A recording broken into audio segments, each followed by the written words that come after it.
सलाम, नमस्ते, आदाब।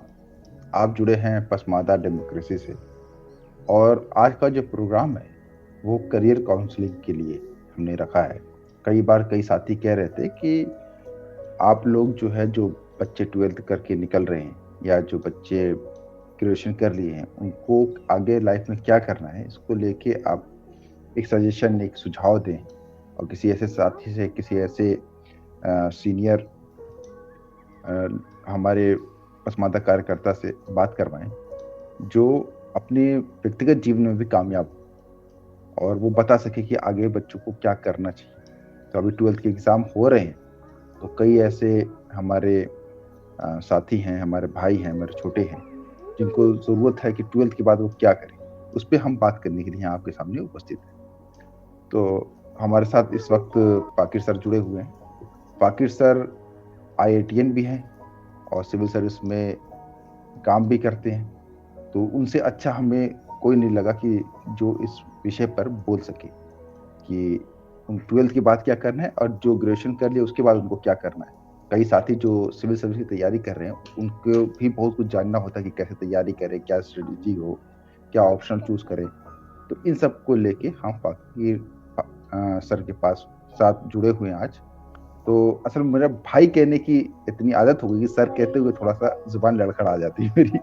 पाकिर सर अ, फाकिर सर भाई हम जो है जी, जी, जी, और वगैरह हम तो बात कॉलोनियल कॉलोनियल अवशेष है जिससे बचना चाहिए। जिस तरह अदालतों में लॉर्ड और माय लॉर्ड बंद हो गया है, तो मेरा जी, मानना जी, है कि सर का भी उपयोग बंद होना जी, अच्छा, चाहिए। तो मैं भाई भाई बोलता हूँ फिर, है ना? जी फाकिर भाई, तो हम 12th के बाद पहले बात करें बच्चों से, अभी 12th का एग्ज़ाम दे रहे हैं, तो 12th का एग्ज़ाम देने के बाद उनके पास जो ऑप्शन होते हैं, फाकिर भाई, वो होते हैं कि या तो वो आर्ट्स हम्म साइड में जाए, साइंस चूज़ करें या कॉमर्स हम्म चूज़ करें। हम्म तो सबसे बुरा किसी चीज़ को समझा जाता है, वो आर्ट्स को समझा जाता है। कहा जाता है जो कुछ नहीं किया वो आर्ट्स में चला गया, है ना? एक एक मतलब एक नज़रिया समाज का ऐसा ही है। तो हम्म हम जो है पहले साइंस से ही शुरू करते हैं क्योंकि आपने IIT किया है। तो हम्म बच्चों को 12th करने के बाद जो साइंस स्ट्रीम्स में है, जो मैथ के हैं या जो बायो से काम कर रहे हैं, तो उनको क्या करना चाहिए? कैसे आगे बढ़ना चाहिए? क्या देखना चाहिए? अस्सलाम वालेकुम। ये जो सवाल बहुत मौजू है और प्रायः ऐसा आजकल आ रहा है कि नहीं, आर्ट्स भी लेना चाहिए और आर्ट्स में भी, तो मैं इसको मानता हूँ कि आर्ट्स में भी करियर ऐसा नहीं है। अगर साइंस में बिल्कुल रुचि नहीं है बच्चों को, तो उसको ज़बरदस्ती के पक्ष में मैं भी नहीं। लेकिन अगर उसको समान रूप से रुचि है, साइंस में अच्छा कर सकता है, उसकी सलाहियत है, उसकी योग्यता है, तो कोशिश करनी चाहिए कि वो साइंस ही ले। क्योंकि मेरे भी जो टीचर थे मुस्लिम अंसारी, तो उन्हीं की बदौलत मैंने अपनी आत्मकथा में भी उनकी तारीफ की इस बात के लिए कि उन्होंने मुझसे इंसिस्ट किया था कि नहीं, तुम साइंस ही लेना। क्योंकि साइंस लेने से दो फायदे होते हैं। एक तो साइंटिफिक टेम्पर डेवलप होता है, जो कि हमारा फंडामेंटल राइट है, जो संविधान में बताया गया है कि one of the fundamental right नहीं, फंडामेंटल ड्यूटी, सॉरी। तो फंडामेंटल जो ड्यूटी है, उसमें एक ड्यूटी ये भी है कि साइंटिफिक टेम्पर, वैज्ञानिक चेतना डेवलप करना। तो साइंस पढ़ने से वो डेवलप होती है। नहीं भी हो सकती है, कुछ साइंस लोग नहीं है, लेकिन चांस रहता है कि आप साइंस पढ़ रहे हैं तो आप में साइंटिफिक टेम्पर यानी वैज्ञानिक चेतना आपके अंदर विकसित होगी। दूसरा, साइंस रोजगार परक है। साइंस पढ़ के ये जो भी पसमानदा जातियां, देखिए, साइंस से जुड़ी हुई, वो किसी न किसी हुनर से जुड़ी हुई, तो उनकी जो तरबियत होती है, बचपन से जो पालन पोषण होता है, वो साइंस के ज्यादा अनुकूल होता है। और जो अशराफ है, उनका पालन पोषण आर्ट्स के ज्यादा अनुकूल होता है। तो अगर पसमानदा बच्चा आर्ट्स लेता है तो उसके मिजाज में नहीं है, वो थोड़ा नाकामयाबी की तरफ चला जाएगा। ये इस पे गौर आप फरमाएंगे। तो मेरी अगर बहुत ही ज्यादा उसको आर्ट्स में रुचि ना हो, तो कोशिश करनी चाहिए। और इस अफवाह में जो आजकल बड़ा आदर्शवादी बातें की जाती कि नहीं जी, आर्ट्स भी लो, कोई बात नहीं है, तो मैं इसका हामी नहीं हूँ। मैं इसका हामी हूँ क्योंकि पूरी तरबियत एक पसमानदा की, इसे जुलाहा है तो साइंटिफिक। इसीलिए देखिएगा कि आखिर जो बुनकर जातियों के बीच में इतने महात्मा, तार्किक, एक से एक तर्क करने वाले कबीर हैं, अब्दुल रहमान हैं, पीपा, नाई, सेना तमाम क्यों पैदा हुए? क्योंकि ये जो काम करना आपको प्रकृति के साथ इंगेज करता है। और साइंस क्या है? वही नेचुरल साइंस को ही साइंस बोलते हैं, नेचर से इंगेज करना। फिजिक्स शब्द का ही अर्थ होता है नेचर। तो ये साइंस जो होता है आपके जो जहनियत साइकोलॉजी के अनुकूल है। इसलिए कोई बच्चा पसमानदा का साइंस ले तो वो बेहतर करेगा लाइफ में। ऐसा नहीं कि आर्ट्स लेने से नहीं करेगा, चांस ज्यादा है बेहतर करने का। लेकिन अगर उसको बिल्कुल साइंस नहीं है, खासकर उसको मैथ में बिल्कुल रुचि नहीं है, तो उसको जबरदस्ती साइंस लेने के मैं पक्ष में नहीं हूँ। लेकिन कोशिश करनी चाहिए कि अगर उसका मैथ वगैरह अच्छा है तो साइंस ले तो अच्छा करियर। तो मेरी सलाह यही रहेगी कि वो साइंस जो लेने का साइंस कम से कम इंटर तक। इसलिए इसका एक और वजह बता रहे हैं कि जरूरी नहीं कि हर बच्चा सिविल सर्विसेज पास कर जाए, है ना। कितने बच्चे सिविल सर्विसेज का एप्टीट्यूड नहीं होता। मैं ये नहीं कहूंगा कि वो अयोग्य है, हर आदमी की हर चीज में रुचि नहीं होती, एप्टीट्यूड नहीं होता। तो अगर उनका ब्यूरोक्रेटिक एप्टीट्यूड नहीं है तो फिर उनको एक एसएससी होता है, स्टाफ सिलेक्शन कमीशन, समीक्षा अधिकारी, एसएसबी, ऐसे जो वो सिविल सर्विसेज के जो नीचे आते हैं पद, जिसको आप बोल सकते हैं कि सबऑर्डिनेट सर्विसेज, उसके लिए वो तैयारी करता है स्टाफ सिलेक्शन कमीशन के लिए। तो आजकल पहले जो स्टाफ सिलेक्शन कमीशन के जो पैटर्न था वो क्या था, मैट्रिक तक का जो मैथ है वो आता था। तो मैट्रिक तक का मैथ तो सबने पढ़ा है तो लोग, लेकिन अब इंटर तक का उसका मैथ सिलेबस में शामिल हो गया। तो जो बच्चे साइंस से नहीं है, इंटर तक नहीं पढ़ा है, तो उनको बड़ा मुश्किल पेश आता है नौकरी लेने में। तो मैं ये कैरियर का अर्थ होता है कि आपको एक रोजगार परक, जिसमें आप एक अपनी आजीविका के लिए कुछ हासिल कर सके, वैसी सलाह दी जाए। तो उस हिसाब से कम इंटर तक, अगर मैथ खराब भी है तो बायोलॉजी लेके साइंस पढ़ ले, लेकिन +2 तक साइंस जरूर पढ़े, ये मेरी सलाह है। अगर मुमकिन हो, अगर मुमकिन ही नहीं है तो अलग बात है, लेकिन मुमकिन हो तो साइंस लेके पढ़ना चाहिए। क्योंकि उसके साथ आपको एक रीजनिंग का जितनी, या जैसे कि अगर सिविल सर्विसेज के भी कोई बच्चा तैयारी करता है तो साइंस लेने से उसको फायदा पहुंचता है।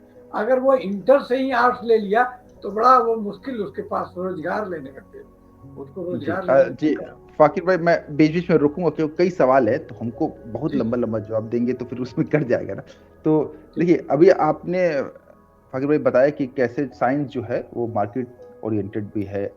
वहाँ अगर साइंस पढ़ा है तो फिर वो कुछ मार्केट में कर सकता है, मतलब मार्केट क्या डिमांड कर रही है भी एक जरूरी पहलू है कि हमारे यहाँ के जो बच्चे हैं बहुत अमीर घराने से नहीं आते, तो मार्केट के हिसाब से भी वो तैयारी करे जैसा आपने बताया।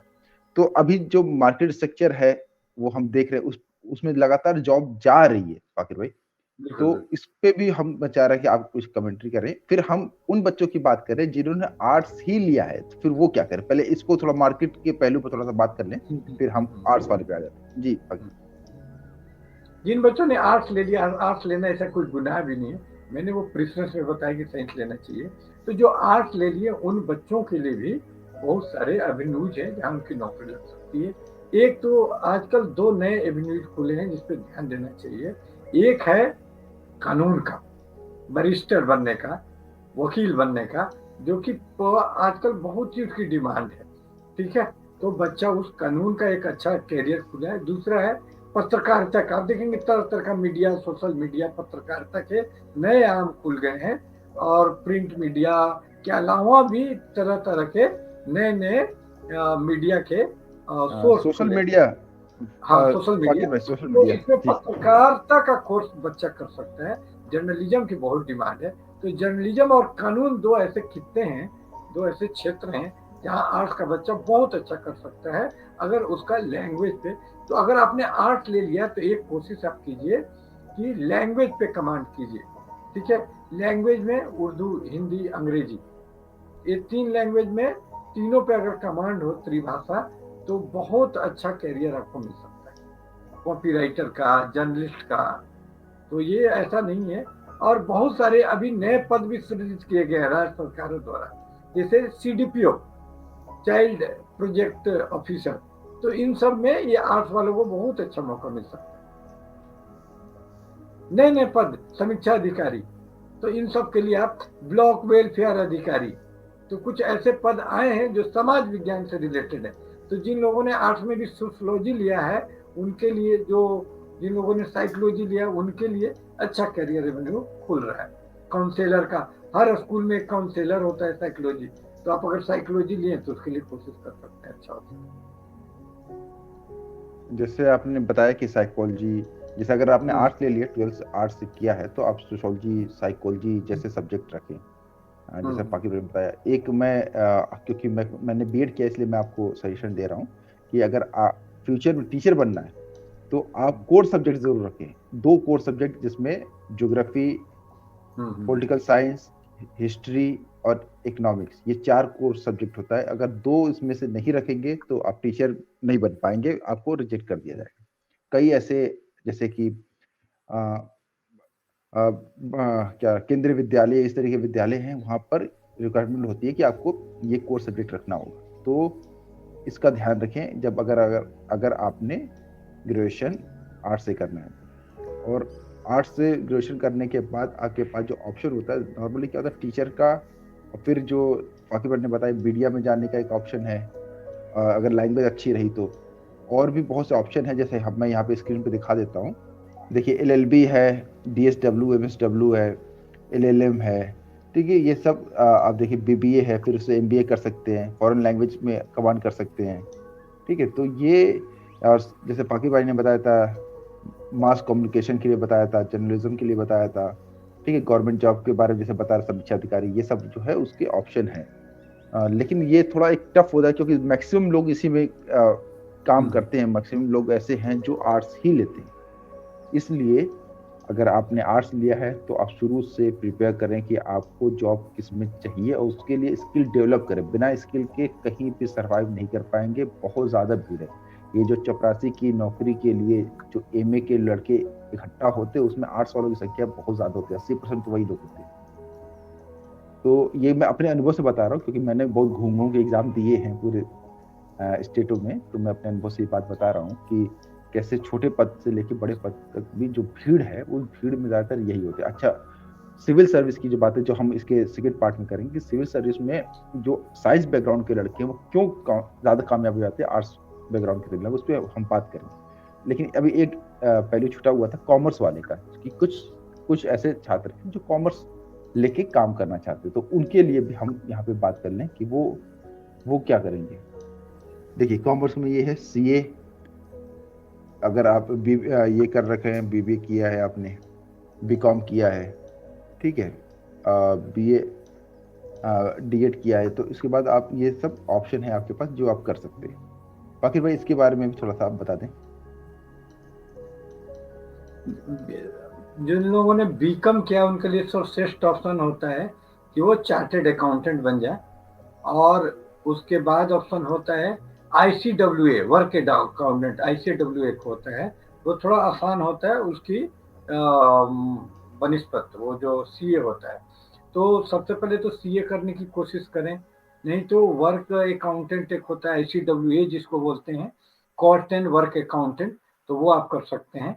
और वो भी अगर उसमें आपको रुचि नहीं है, तो सेक्रेटेरियल जॉब चाहते हैं तो कंपनी सेक्रेटरी जो पोस्ट होता है उसकी आप तैयारी कर सकते हैं।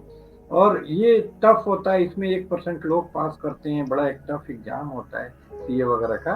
तो अगर ऐसा लगता है कि इतनी मेहनत नहीं कर सकते हैं, या मेहनत करने पर भी कभी कभी आपकी परिस्थिति होती है कि नहीं जॉब ही करना है हमको, तो आप सिंपली बीकॉम कर लें।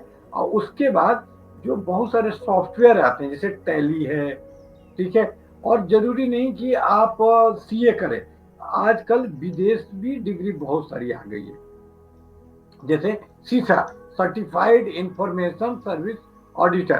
तो ये सीसा वगैरह भी, जिनको थोड़ा सा कंप्यूटर वगैरह आता है, और ये जो लोग समझते हैं ना कि आर्ट्स पढ़े हैं तो कंप्यूटर नहीं पढ़ सकते हैं, कंप्यूटर के लिए साइंस का बैकग्राउंड नहीं होता है। कंप्यूटर में मोस्टली क्या होता है, लैंग्वेज पढ़ना होता है, प्रोग्राम आप पाइथन में लिखते हैं, तो लैंग्वेज तो आर्ट्स का चीज है, जिसका कला अच्छा है वेबसाइट अच्छा डिजाइन कर सकता है। मैं बहुत सारे ऐसे लोगों को जानता हूँ जिन्होंने बीए किया है लेकिन वो बहुत अच्छा प्रोग्रामर है, तो वो भूल जाइए कि आप नहीं बन सकते हैं। तो आप सीसा में थोड़ा कंप्यूटर रिलेटेड आता है वो पढ़ लीजिए, तो बहुत अच्छी डिग्री है, अमेरिका की डिग्री है। और ये डिग्री अगर आपने कर ली तो 1-2 लाख का जॉब आराम से मिल जाता है, सीए जितना टफ भी नहीं। फिर इसके बाद एक सीआईए का डिग्री होता है, मतलब बहुत सारी ऐसी डिग्री आजकल आ गई हैं, जो कोर्स एक करना होता है 6 महीने 1 साल का, और कोर्स करने के बाद या कोई सॉफ्टवेयर है, तो एक सॉफ्टवेयर होता है ईआरपी। तो ईआरपी सॉफ्टवेयर अगर आप कर लेते हैं जो कॉमर्स से रिलेटेड है, कोई भी है, जैसे सैप है, उसकी ट्रेनिंग थोड़ी महंगी है, जर्मनी का है, वो भी एक ईआरपी है, तो बहुत अच्छा है। लेकिन सैप नहीं भी कर पाए तो टैली का भी ईआरपी है, मार्केट में बहुत सारे ईआरपी इंटरप्राइज रिसोर्स प्रोग्राम ही आ चुके हैं।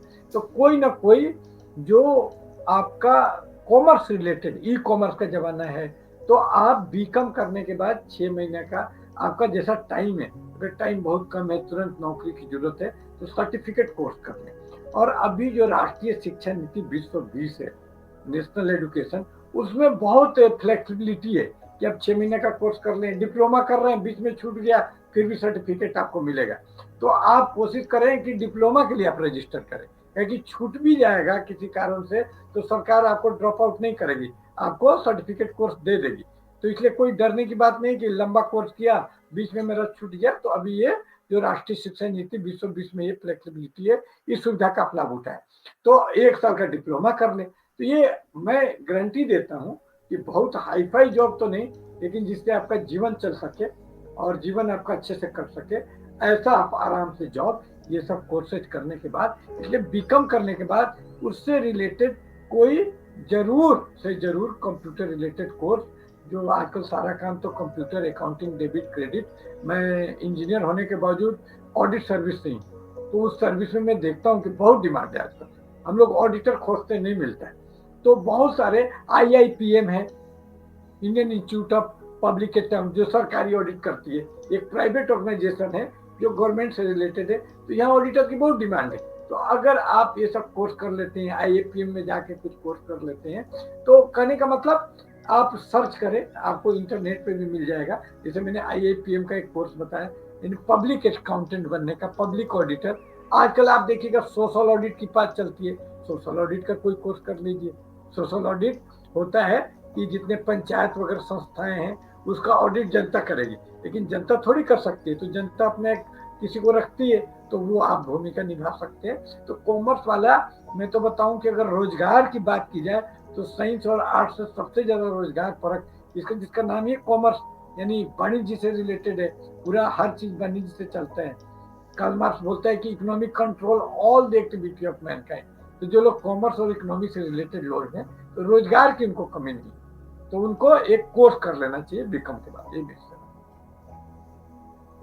फाकिर भाई, बहुत अच्छे से आपने बताया कि क्या कॉमर्स वाले क्या कर सकते हैं। आर्ट्स वाले के लिए हमने बताया, क्योंकि मैं व्यक्तिगत रूप से मैं खुद आर्ट्स से ही हूँ, तो मुझे इसकी परेशानियां, इसकी हताशाएं भी पता है कि कितना इस कोर्स करने के बाद कितनी जो PhDयां कर रहे हैं, उन साथी, वो साथी सब मेरे ही इतने साथ के भी कितने कितने हताश हो जाते हैं वो, क्योंकि जॉब तो बहुत कम है। अच्छा, क्या होता है, ये एक बात है, इसको मैं कोड कर देना चाह रहा हूँ कि आर्ट्स में एक दिक्कत क्या होती है कि आपने ग्रेजुएशन कर लिया, तो कर अब क्या करें, चलो मास्टर भी कर लेते हैं, फिर अब क्या करें, चलो इसके बाद MPhil कर लेते हैं, फिर अब क्या करें, चलो PhD भी कर लेते हैं। अब PhD तक आप चले गए क्योंकि आपको वो आसान लगा, आपको इधर उधर नहीं भागना पड़ा, आप कंपटीशन में नहीं बैठना चाह रहे थे, आप आसान रास्ता चुने PhD का। मैं आसान इसलिए बोल रहा हूँ कि साथी को बुरा लग सकता है, मेरे अपने ही दोस्त हैं, लेकिन ये बात सच है। आसान लगा, वो नहीं भागना बैठना चाह रहे थे, वो नहीं जा रहे थे पूरे स्टेट में घूम घूम के पेपर देना, तो वो PhD तक चले गए। अब PhD में जाके सीटें तो कम हो गई, सोर्स चलते हैं कई जगह। अच्छा, जहां पे कंपटीशन भी हो रहा है, तो वहां पे कंपटीशन ठीक ठाक हो रहा है। तो अब वहां पर जाके उनको जो हताशा है, वो हताशा ये है कि वो नीचे की जॉब करने का, जैसे मैं टीचर बन गया, मेरे साथ के और जो साथी है जिन्होंने PhD कर ली, वो टीचर नहीं बन पाए, क्योंकि उनको कहीं ना कहीं वो सरवाइव नहीं कर पा रहे कि मैं स्कूल पे कैसे सरवाइव करूंगा, मैंने तो PhD कर रखी है। तो ये अपना अनुभव आपको बता रहा हूँ कि ये इससे बचना है, बहुत ज्यादा बचना है। आप अगर आर्ट्स में हैं, तो आप जो जनरल एप्टीट्यूड का जो कोचिंग होती है, वो शुरू से ही ज्वाइन कर लें।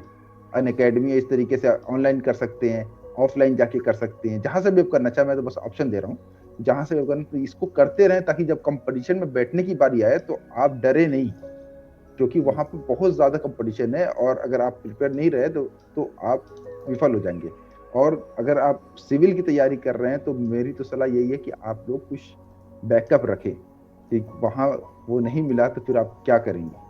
ठीक है, हाँ, इसमें इसी में एक एक दो पॉइंट और छूट गया था जिसपे मैं बात करना चाह रहा था।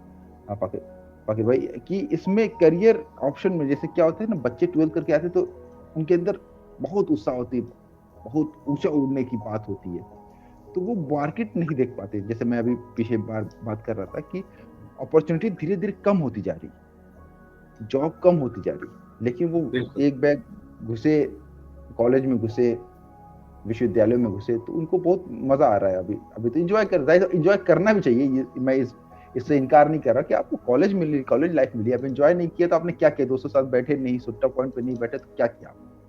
आपको ये करना चाहिए, लेकिन इसके साथ जो आपको करना है वो ये करना है कि आपको मार्केट को भी समझना है। अच्छा, सिर्फ बने बनाए ढर्रे पे नहीं चलना है। मैंने ध्रुव राठी, जो आजकल बहुत फेमस भी हो रखा है किन्हीं कारणों से, उसके एक इंटरव्यू सुना था। उसने कहा कि मैंने जब सोचा, करियर ऑप्शन सोचा, तो मैंने सोचा कि हिंदुस्तान में वो कौन सा काम है जिसमें बहुत कम लोग लगे हुए हैं। तो मुझे समझ में आया कि अभी यूट्यूब बूम हो रहा है, तो मैं यूट्यूब पर वो वीडियो बनाऊं जो ऑलरेडी अमेरिका, ऑस्ट्रेलिया, इन जगह वो वीडियो बन रहे हैं, वो इंग्लिश में बन रहे हैं, मैं उसको हिंदी में बनाऊं। तो उसने एक अपना, ध्रुव राठी, वो फिलोसफर भी बन जाता है, वो मैथमेटिशियन भी बन जाता है, हर हर विषय पर वो अपना बेसिक जानकारी देता है, और हमको अच्छा लगता है क्योंकि हमको उतना ही जानना है, आम जनता को उतना ही जानना होता है जितना ध्रुव राठी बता रहा है। तो वो एक करियर ऑप्शन के रूप में उसने सोशल यूट्यूब यूट्यूब को उसने चुना। तो मेरा कहना ये था, अभी जो कहने का मकसद ये है कि आप इसी तरह नए आइडिया सोच सकते हैं। अभी दिल्ली के सरकारी स्कूलों में एक चल रहा है बिजनेस ब्लास्टर के नाम से, कि आप नए आइडिया लेके आइए, सरकार आपको कुछ पैसे देगी, आप उसको प्रमोट करिए। तो इस तरीके के दिमाग आपको शुरू से लगाना चाहिए, ताकि आप सिर्फ बने बने ढर्रे पे न चलेगा, आपको आपके अंदर कुछ अगर आइडिया है तो उस पर भी आप काम कर सकते हैं। मेरा कहने का मकसद ये था, सिंपल थिंग। जी फाकिर भाई, आप कुछ इसमें कुछ ऐड करना चाहते हो ऐड करिए, फिर हम सिविल सर्विस वाले पे चलते हैं। मैं यही ऐड करूंगा कि एक चीज हमेशा कभी ना भूलिए कि आप पसमानदा है, तो आप कभी भी जो एलिट वर्ग है, अशराफ वर्ग की नकल मत कीजिए। वो उर्दू शायर हो जाएंगे, ये हो जाएंगे, क्योंकि उनकी स्थिति ऐसी है। तो उनका जो आदर्शवाद है उसको मत अपनाइए कि नहीं, रोजगार परक नहीं होना चाहिए, रोटी के लिए मरेंगे, विद्या इसके लिए बिकेगी, पेट के लिए। तो ये सब फालतू बातें हैं। हमको बाबा अम्बेडकर को फॉलो करना चाहिए। वो जॉन डुआई की बात करते थे, जो शिक्षा शास्त्र में आप जानते होंगे शिक्षक होने के नाते, जॉन डुआई को। प्रेगमेटिज्म, प्रैग्मेटिक बनिए, व्यवहारिक बनिए। तो व्यवहारिक यही है कि कोई भी पढ़ाई कीजिए, कैसे भी पढ़ाई कीजिए, रोजगारों उन्मुख कीजिए, जिससे रोजगार मिले, आजीविका का साधन मिले। जैसे कि सपोज कीजिए आपने हिंदी ले लिया, जो कि आर्ट्स में भी बड़ा नीचे, दिल्ली यूनिवर्सिटी में एडमिशन के लिए मारामारी चलती है, बल हिंदी की सीटें खाली रह जाती है। लेकिन ध्यान देंगे तो हिंदी से रोजगार लेना सबसे आसान। अगर हिंदी आप ले लें, अगर बाकी विषय पढ़ने में आपको दिक्कत है किसी वजह से, पारिवारिक स्थिति, तो अगर हिंदी ले लेते हैं तो उसमें जूनियर ट्रांसलेटर, उसमें इतनी आसानी से 40 लोग बैठते हैं तो 25 लोग पास हो जाते हैं, मैंने देखा है, मेरा अनुभव। तो बहुत कम कंपटीशन है उसमें, बहुत कम लोग उस एरिया के। जबकि अनुवादक का पोस्ट आरबीआई से लेके कहीं ऐसा नहीं है जहाँ अनुवादक का पोस्ट अनिवार्य कर दिया गया कि रहना ही होगा। मेरे कार्यालय में नहीं था तो डांट पड़ी हमारे कार्यालय को कि आपको रखना है, और हम लोगों ने भी चिट्ठी लिखी है, रखना पड़ा। तो ये एक बड़ा अच्छा करियर है अनुवाद का। उसके लिए हिंदी सब्जेक्ट लेना पड़ता है आपको, लेकिन हिंदी के साथ अंग्रेजी भी होना चाहिए। तो ये एक कैरियर ऑप्शन आर्ट्स वाले के मैं बात जोड़ देना चाहता था कि हिंदी अंग्रेजी अगर आप बीए में लेते हैं तो ये बड़ा आसानी से ये कनिष्ठ हिंदी अनुवादक का पद मिल जाता है, जिसका ग्रेड पे अच्छा खासा है, और प्रमोशन अपॉर्चुनिटी भी अच्छा है। आप निदेशक राजभाषा भी बन सकते हैं, और देश विदेश में हिंदी विश्व सम्मेलन होता है, घूमने का भी पर्याप्त अवसर होते हैं। तो ये भी एक कैरियर में आप रखें, जो आर्ट्स वाले में हिंदी अंग्रेजी बीए में जिन लोगों ने रखा है उनके लिए कैरियर अच्छा है। जी फाकिर भाई, मैं इसमें एक और बात जो फाकिर भाई बता रहे थे, वही उसी बात को दोहराना चाह रहा हूँ। जैसे फाकिर भाई ने बताया था कि जो साइकोलॉजी है उससे जो है हर स्कूलों में एक पद क्रिएट किया है, और आगे भी यूपी में भी क्रिएट होगा, काउंसलर का पद है। बहुत सिंपल है, आपको बस साइकोलॉजी से एमए कर लेना है। बीए आपने साइकोलॉजी रखी है, एमए कर लिया, और फिर चाइल्ड डेवलपमेंट, चाइल्ड काउंसलिंग का एक डिप्लोमा करना होता है 1 साल का। और आप एलिजिबल हैं इस पद के लिए। आप यकीन करें, दिल्ली में 280 पोस्ट आए थे और टोटल फॉर्म भरे गए थे वो 400 भरे गए थे। 280 पोस्ट में 400 फॉर्म आए थे। उसमें से भी जो आंकड़े आए बाद में कि तकरीबन 30% लोग एग्जाम देने नहीं आए, सिर्फ 70% ही लोग आए। मतलब जितना पोस्ट था उतने ही लड़के गए थे एग्जाम देने। तो ये इतना आसानी से यहाँ पे जॉब मिल गई। मेरे कई साथी इस वक्त लगे हुए हैं, दिल्ली में ही लगे हुए हैं काउंसलर की पोस्ट पे, और ठीक ठाक सैलरी भी है। दूसरी चीज एक बात मैं कह रहा हूँ कि जो उर्दू वाले साथी हैं, उर्दू कई अपने यहाँ के जो लोग पसमानदा लोग उर्दू लिए हुए, इस सच्चाई को समझें कि उर्दू में अगर पीएचडी कर रहे हैं तो नौकरी वोकरी नहीं मिलने वाली, क्योंकि ऊपर अशराफ वर्ग बैठा हुआ है। आंकड़े मौजूद हैं कि 18 सिर्फ 18 ओबीसी पूरे हिंदुस्तान में उर्दू, अरबी, फारसी, इस्लामिक स्टडीज में पसमानदा है, सिर्फ 18। और सबसे ज्यादा पढ़ने वाला यही वर्ग है। तो यहाँ पर उस लेवल पे जॉब नहीं है। टीचर लेवल में जॉब है, लेकिन उसकी समस्या क्या है कि जो जनरल पेपर आता है, जो जिसको एप्टीट्यूड का पेपर बोलते हैं, जिसमें रीजनिंग आती है, जिसमें इंग्लिश आती है, जिसमें मैथ आती है, उसको क्वालिफाई नहीं कर पाते। दिल्ली में अभी ये भी आंकड़े एग्जैक्ट नहीं बता पा रहा हूँ, शायद 450 करीब पोस्ट आई थी और 54 लड़के सिर्फ सिलेक्ट हुए थे। तो ये आलम है उर्दू के पढ़ने वालों का, क्योंकि पहला पेपर ही उनसे नहीं निकल रहा। तो इन सब समस्याओं को ये बताने का मकसद क्या है कि जो साथी अभी ले रहे हैं, उर्दू लेके सोच रहे हैं, तो वो तैयार रहें कंपटीशन के लिए। तो उसके लिए अभी से ऑनलाइन इसलिए बार बार बोल रहा हूँ क्योंकि ऑनलाइन में 1 साल का ड्यूरेशन देते हैं वो लोग, और रिन्यूएबल आप उसकी वीडियो को डाउनलोड करके भी रख सकते हैं। तो इस तरह के ऑप्शन देते हैं, तो आप वही ऑप्शन अपनाएं और अभी से तैयारी में लग जाए। अगर आप चाह रहे हैं, पसमानदा समाज से आ रहे हैं, बहुत हमारी हैसियत में कई तो हमारे साथी जो है फर्स्ट जनरेशन के होते हैं, कई हमारे छोटे वो हैं फर्स्ट जनरेशन जो बीए करने आ रही है, तो उनको इतना अशराफ के चक्कर में पड़ना नहीं है।